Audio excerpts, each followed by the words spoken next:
Hi, Richard. Welcome to Not Just Ads. AI is a very vast topic.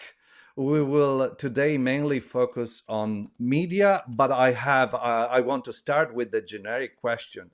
So the big debate about the good versus evil. You are very involved in responsible AI. How do you see that challenge? Well, I think the question about good versus evil is not a question about AI. Yeah? It's a question about people who want to use AI for certain purposes. Yeah? And that can be good purposes, that can be legitimate purposes, and that can be bad purposes. So it's not about AI, it's all about people, yeah, who are behind AI. And in my opinion, for the coming many years, it will still be an aspect of people, and we cannot think about machines that will have intentions to do something specifically good or bad. Yeah? So they're just there to solve problems that we tell them to solve, and we train them for that, but it's us who's doing that. Having said that, I would like to distinguish between three categories, yeah, of AI, which is using AI for good, so noble purposes, social problems, climate change, inequality, poverty, hunger. That's where you can use AI for, and it's little used for those things. Then there is the normal uses, business uses, legitimate uses of AI, and those are perfectly okay. But here we can see that sometimes there are negative consequences, unintended consequences, but still negative. Think about the tunnel vision. Think about influences of democratic processes, addiction of young adolescents. So that's not by purpose and by intention, but it is a consequence. Yeah. And if you speak about good or evil, it's not the AI. Yeah? It's the companies or the business model of the companies that make the AI optimize certain things, and then it's the evil part. In this case, the non-intended negative consequences, if you can call that evil, I'm not sure, but still, it's the responsibility of the organizations to act and to try to mitigate and avoid them, and if they can't, actually stop them or completely change them. Yeah, and then there is the bad, yeah, the malicious use with intent. Yeah, criminal organizations, whatever persons who value their own benefit over at the expense of any others without any criteria. Obviously, that is already forbidden anyway. That's happening always, and also has nothing to do specifically with AI. Apart from that, AI is a very powerful tool that can be used for malicious uses as well. Let's see the relationship between media and generative AI. Media has got the need for uniqueness, for differentiation, for reliability. So, how realistic is one day the possibility that generative AI could become as good and effective at creating content as humans?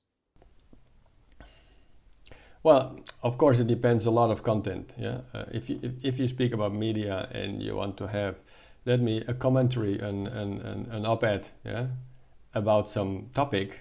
Of course, you can ask generative AI today to write something, and probably it's not that bad. Yeah, you can revise it, etc.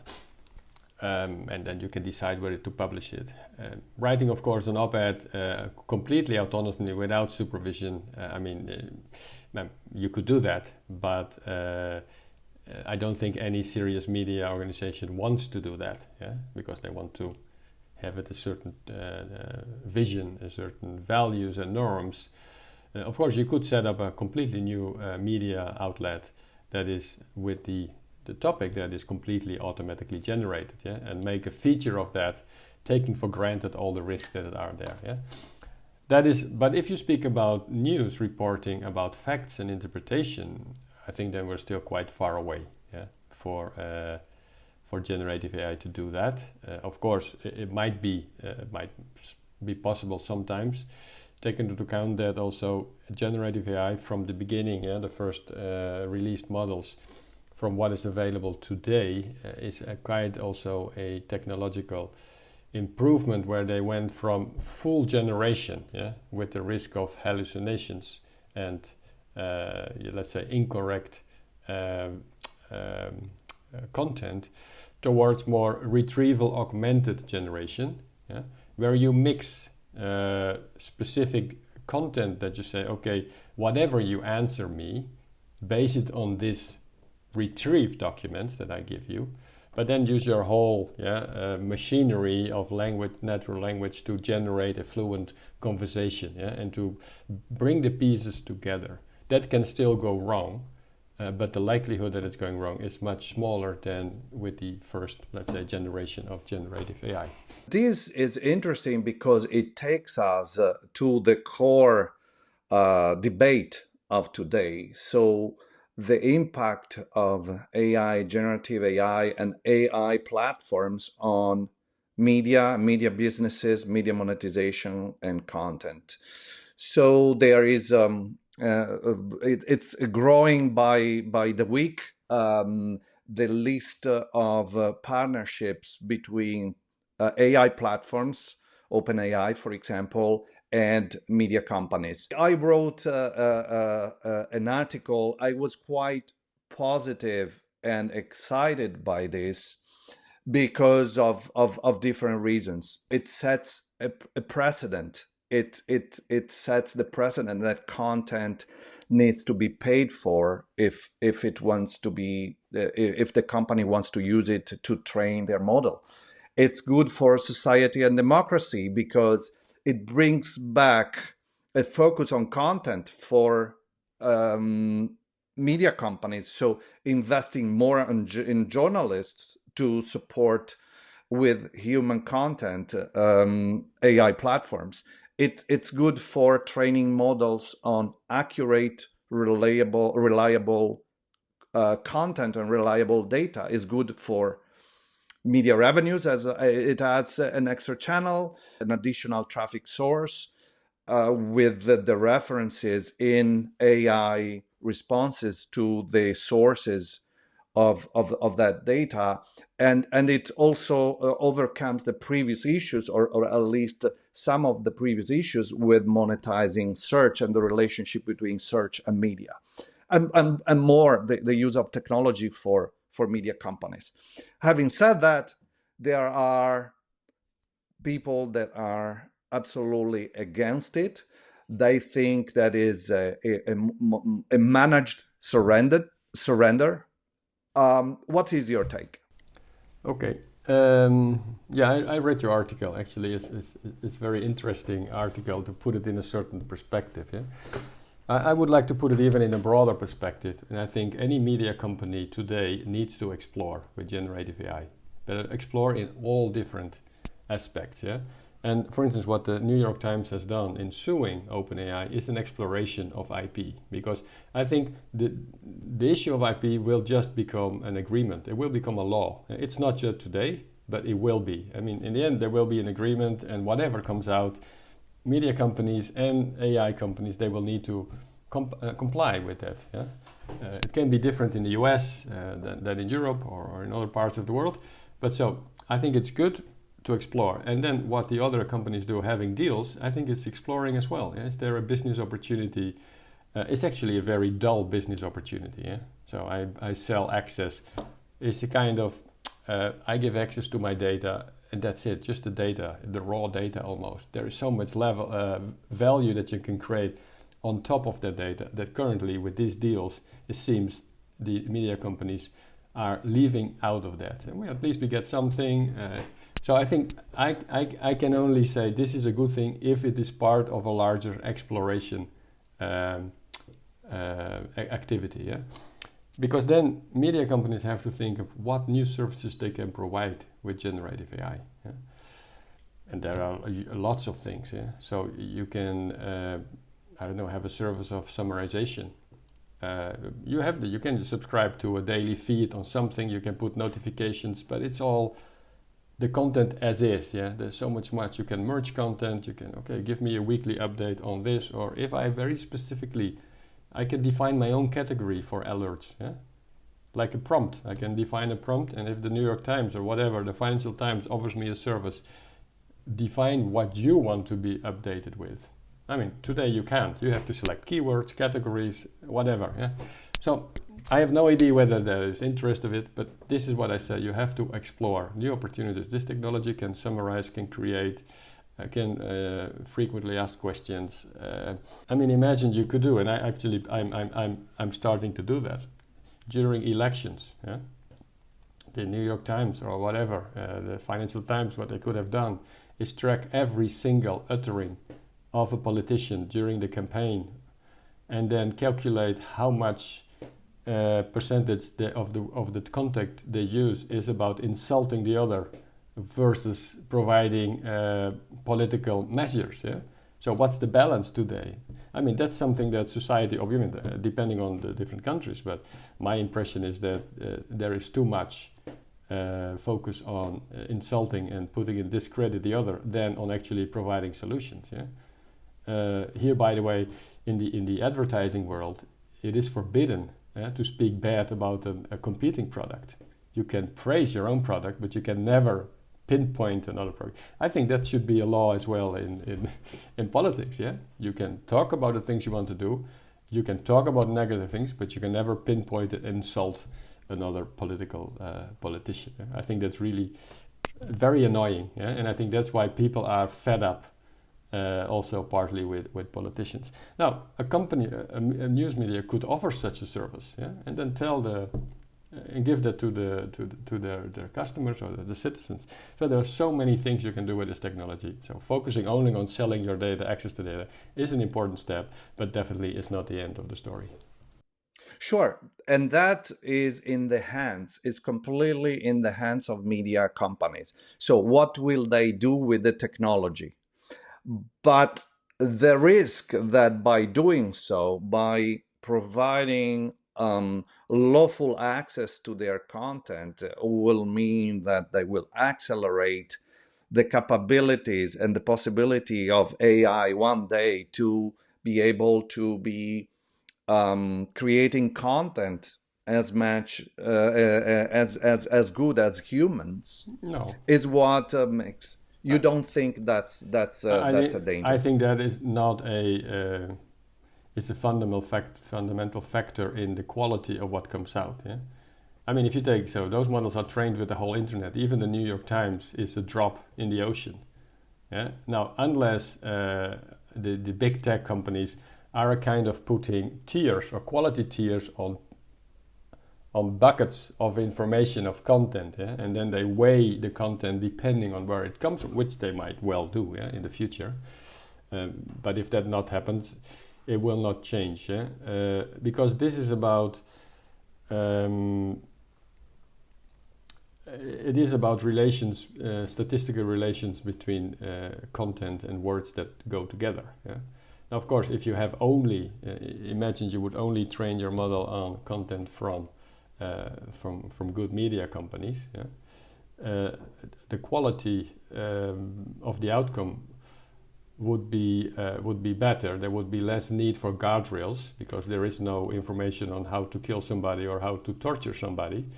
But then the quality of the dialogue that it generates would be much worse, and we would go back to almost pre-AI. Yeah.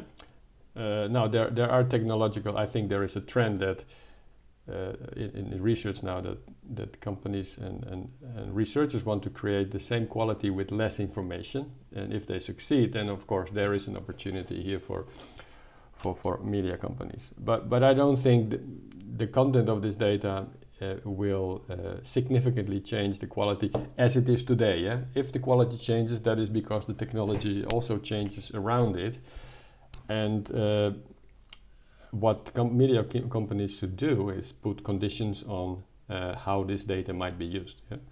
And this is, I think, standard.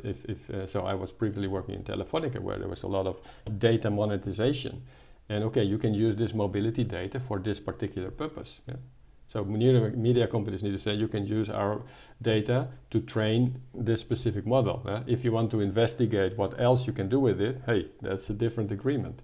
So it's very important how do you agree something. Yeah? If it's a carte blanche for the AI company, of course that's not a good deal in the long term. But I don't know whether you need to have some kind of vision from that in terms of technology as well. So it's not necessary it is a bad deal. but it could be a short-term deal where they have forgotten to look at the longer implications. Sure. And so you trust the future, as in these platforms respecting the agreements. We see some scraping, unlawful scraping. So you see that with a trustworthy perspective. Yeah, so I don't know what the law is against or in favor of scraping at the moment. Yeah, and I think also it's different in geographies. But if you look what generative AI does today, it does not copy information. It's like us. Yeah. So when I read a newspaper, I read the text. Yeah. I go to the website, which is publicly available, or I may have to pay for it, and then I absorb the information and put it in my brains. Yeah. And then when I speak to you, then I produce, so I generate content based on this information. But I've never copied that information. Yeah? So I'm not in this sense, it's exactly the same what AI does and what a person does. Yeah? So I can be inspired by certain, if I'm a writer, I can be inspired by another author because I've read many of his or her books and I like them in the end. Or if I paint a painting, I can be inspired by Picasso. And that is what generative AI do. It's more like an inspiration. It's not copying and reproducing. Yeah? So that is a technical issue, which often is forgotten in the discussion, and is relatively also not easy to understand. But if let's say if generative AI is illegal, then also it's illegal for us to study and to produce content based on what we've all read in our lifetimes. Now, of course, the scale at what this happens is very different. Yeah. So individually, I mean, of course, we are learning, we are studying, we use content, we produce it, but we don't copy. Yeah. Or otherwise, you will call it. Yeah, it's actually a crime to do plagiarism. And in that sense, just leaving aside whether scraping is legal or illegal, maybe they don't even have to scrape. They just have to open the web page, take a snapshot during 1 second, and then they move on to the next page, just like a person. Yeah, maybe it's not even need to download it. I don't know. But the point is, I think if big companies make money of that and a completely new business, which might be legal or illegal, I think at least it is fair to come to an agreement. Hey, if a company generates a disproportional amount of profit with all this content, then it is not more than fair to look at the whole value chain and ecosystem and remunerate contributors as they have participated. So I think that is what should happen. Yeah, not because it's infringing copyrights, but it's not a fair ecosystem in the long term. And that's why I think that the deals are positive, because they create a precedent, and it will apply to the future. Keeping the sight on AI, but moving away from the specific topic, you wrote a book that has been very successful in the business community, titled A Data-Driven Company, 21 Lessons for Organizations to Create Value from AI. There is the danger of using AI and for a media company and commoditize yourself even further, but there is also a huge range of opportunities. So you said, you mentioned 21 lessons in your title. Can you give us at least 3 for media companies on how to benefit from AI? Okay, so take into account this, the book was written pre-generative AI. Yeah, so it is about AI, and it is about how you can use AI to create value from AI and data to improve your business. Yeah, and that means that everything that is part of your business processes you can try to optimize. In a newspaper, of course, getting new customers. Yeah. Fighting against the free notion of content versus the paywalls. Of course, they can use AI to optimize that process a lot. They can use they can use AI to detect fake news, yeah, or even in their own content they can find things. They could, I think that's already happening, yeah. So you have related news items. Now this is all generated automatically, probably by AI. But you could even use AI now much more, yeah, to relate content, or even to automatically underline, yeah, hyperlink parts of articles and make crosslinks rather than having at the bottom a limited set. So this is all about optimizing the customer experience. But then the whole any business process related to HR, I don't know, the procurement process, the value, the supply chain they may have, if they have everything about the paper, the logistics, you can all that do that, yeah, with AI. Now, if you speak about lessons, yeah, important lessons, I think one is, and I think today there are already many companies that are doing that, yeah, but identify, say, consider data as a strategic asset and have a chief data officer with a certain relevance in the organization. So -1 or maximum -2. Yeah? So data is too important to not manage it explicitly and have a team for the data quality, etc. That's one thing. I think another thing is, depending on the maturity where you explore, yeah, with use cases. Find out what is the best use case to start with. If you're more mature, what are the biggest use cases? Because a use case in the end creates value. And for instance, in Telefonica, it's the telecommunication sector, but we have more than 600 systems, AI systems working every day. Yeah? So it's not just one or two. When you speak about generative AI, sometimes you speak about one system. But there's a lot of machine learning that you can apply to any business process, and even within a business process to to many different things. So find out what is the best use case to start, which is easy to do, which gets you quick some results at the beginning, but also is material in terms of business impact. Yeah. So that's another lesson, that you have to choose well where you start, and that's even important with generative AI. But if you want to think, okay, should we do a customer-facing or a reader-facing chatbot about our content, or maybe it would be great, yeah, it's a great use case, but the risk maybe is too high because technology is not so mature yet that you can exactly avoid that people ask anything and then you get a wrong answer. Maybe you should apply the same technology internally, yeah, which is less impactful, but still might demonstrate the value and allows you to learn a lot about the opportunities and the risks before you go external facing with all the potential additional risks. So, and then I think one of the other important decisions is, do not only think purely about profits, but also about responsibility and ethics. Yeah? Because in the long term, if you only go for profits, and sometimes you cross lines, even though they are legally okay, reputationally or ethics or society-wise, they may be considered wrongly, and that in the long term is not good for a business. And you actually touch the fake news element.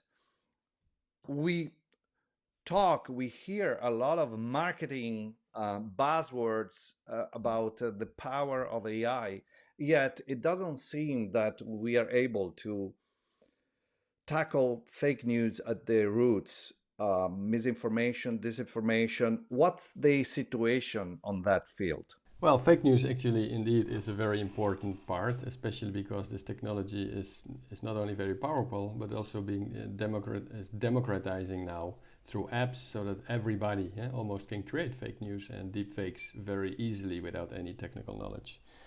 So it definitely is something. Yeah? But so I think I have 3 positive messages, yeah, on fake news. First, I don't know if you remember the email tool like 15 years ago. It was almost unmanageable, but because our inboxes were flooded with spam and spam and spam. Yeah, so 1 in 10 email was really a real one. Now today we just have 1 inbox and there is very little spam, and even what is not so important for us is filtered out. Yeah, that's all AI, and that's actually very good. So likewise, I think there is also an opportunity where we'll be able to develop technology that will filter out fake news at the same amount. Yeah? Of course, fake news and deep fakes will get better and better, but I think also technology to detect it will become better and better. Yeah. So I think that's one positive news. Of course, we don't know whether that will happen. It can be that let's say the fake part is so good that it's very, very increasingly harder to detect. But I mean, technology is always going in things. Yeah, cybersecurity threats increase, but then also cybersecurity solutions increase. I mean, that maintains a balance. The second one is that in some regulations, it will be compulsory to tag fake news with an icon or with a watermark.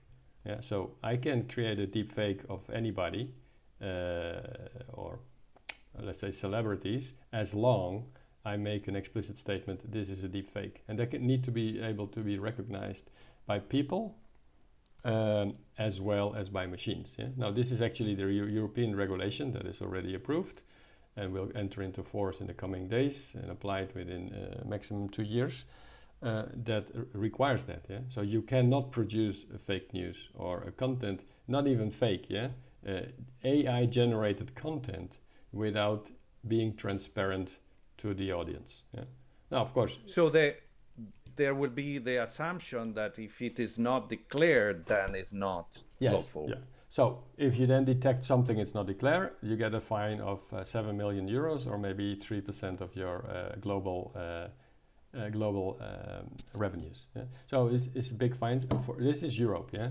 Now I don't know about this specifically. No, China also already have regulations on being explicit about fake news, and I guess the US and other regions will follow. Yeah. Now, of course, that is the law, and so that is legitimate use. Yeah? Then there is, of course, malicious use, where there is an intent. Yeah? And of course, the fear is that 99% of the malicious fake news will be created by bad actors. Now, those bad actors will always exist, and has nothing to do with AI. Yeah? So they will use whatever technology they can to go for their own benefits at the expense of others. That's a fact of life, and but again, has nothing to do with specifically AI technology, even though it might make it worse. Yeah? Because of the scale and the democratization of this technology. And the last part is actually an opportunity for media companies. So they could have a service, very easy on their apps or even on their websites where consumers can say, okay, I'm not trusting this really. And they can upload it very easily to a news company, and then it's checked there, partly automatically, partly maybe with people who make sure, etc. And then that can create an ecosystem of whitelisted and blacklisted shared content. I think it's an opportunity for media companies to be the first. So there's an early mover adopter, and I think even, for instance, the Spanish National Radio and Television Company has a service like that already. But then, of course, this is a sector thing. It has to be a collaboration between the whole sector. To interchange experiences, the lists, etc., which is happening like the insurance industry. Yeah? If there are fraudulent customers, that is all shared, and so this has to be shared as well. So it is very dangerous for our societies, especially in times of elections and manipulation. Yeah, a very slow, soft manipulation of people, but there are also reasons to be optimistic that it will not completely disrupt our reading experience or whatever, that we don't know whether something is true or something is not true beyond the doubts that we currently already have. But then, if media companies can implement that service, then if social media platforms don't eradicate fake news and misinformation, disinformation, then it's because they don't want to. It's because they don't want to, but it could also be that it gets them out of business. Yeah? Because in the end, people value being able to trust content, and if they are known for putting out news that nobody knows whether it's true or not, maybe then they lose a lot of customers. That's a very clear answer. People, employees on one side, AI on the other side. how should media companies in general, but especially media companies, manage these two sides of the coin? How to protect their people and their humanity while maximizing the potential of AI? Yeah, I think that's a general. I think it's not specifically for media companies. Yeah. So with this technology that is able to automate also intellectual tasks instead of just stupid and physical tasks, there are always a small number of jobs, yeah, that will disappear. Uh, many jobs will change the nature, and there will be a huge amount of new jobs that we can't even predict today. Yeah? Now, usually what studies do is they look at standard databases like ONET, which describes work activities like interacting with other peoples or bringing bad news or sales tasks, and then these are activities, and they say in what kind of jobs, yeah, you have what kind of activities, and then they estimate how much those activities can be automated, yeah, or how much expertise do you need to be able to do that. And with this kind of information, they estimate the impact on different job positions. So that's why if you read 300 million jobs, yeah, will disappear, or if you read 50% of all jobs will be affected by AI or generative AI, it's based on these kinds of studies. Yeah? In the end, it's a kind of maximum possible estimation that they can do, which has maybe nothing to do with what actually will happen, yeah, and in the time frame. Having said that, I wouldn't be aware. I wouldn't be too worried about all our jobs getting automated. Yeah? We are in a declining. We have an aging problem. Yeah, so we have more and more older people and less younger people to work. So it's actually good that there's AI. Otherwise, we wouldn't be able to maintain productivity because simply of the aging problem. Birth rates are declining very tough. And actually in Spain, even the Bank of Spain, so official Bank of Spain, estimates that in 2050 Spain needs 30 million immigrants to keep the country running. 30 million, yeah. And that is because there is not enough. That's because of the aging, only the aging effect, yeah. Of course, there will be cases like if finally we have a driverless car. Yeah, of course, drivers, all of their tasks might be automated, and maybe they need to find a different job. So there will always be specific aspects, yeah. But in general, for media companies, it's not so much about doing the same with less, yeah, but it is doing more with the same, and doing more, especially related to innovation, yeah. So how can you offer a service to detect fake news? How can you deliver better services to customers? How can you even reach out in a more personal way to customer rather than a monthly email reminding something? So all those things currently they can't do because it's just too expensive. Yeah? They don't have enough people to do that. Well, with this technology you could. Yeah? So I think it's more a matter of that. But of course, it's undeniable, yeah, that if you automate tasks, then in the end, you can keep the same amount of people. But if you wouldn't automate, yeah, maybe you would hire more people, yeah, which of course would reduce your profitability. But hey, if companies are very profitable, maybe it's not so bad to have a little bit less profitability. But those are difficult questions, yeah, economic questions as well. And I mean, we can only have an opinion about that.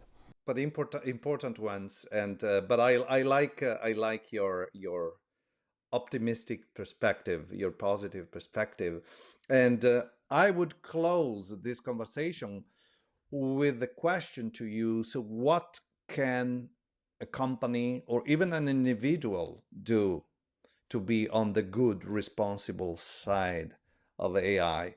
It's not an abstract concept. What can we do in the day to day, and what can we bring to the conversation? Well, I think a person is good and bad depending on their ethics, yeah, and values and norms. And I think if you have a good person, then it will be a good person with AI and will be responsible with AI and with whatever technology. Yeah? If it's a bad person with malicious intentions, then of course it will be a bad use of AI, probably. Yeah. So again, I want to distinguish between technology and the use of technology for certain purposes.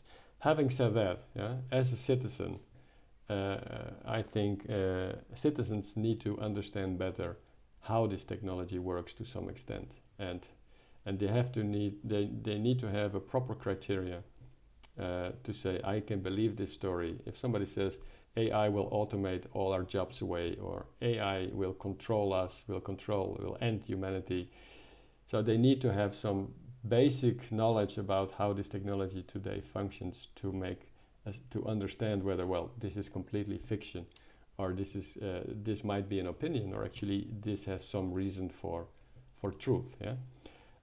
I think that's very important, but because today that's not the case. Yeah? You can go in any bar, even here in Madrid, and people, older people, they start discussing about AI and jobs and AI control. That's something very positive, yeah? Because I did my PhD in AI in the 90s or the 90s, and nobody knew what artificial intelligence was. Yeah?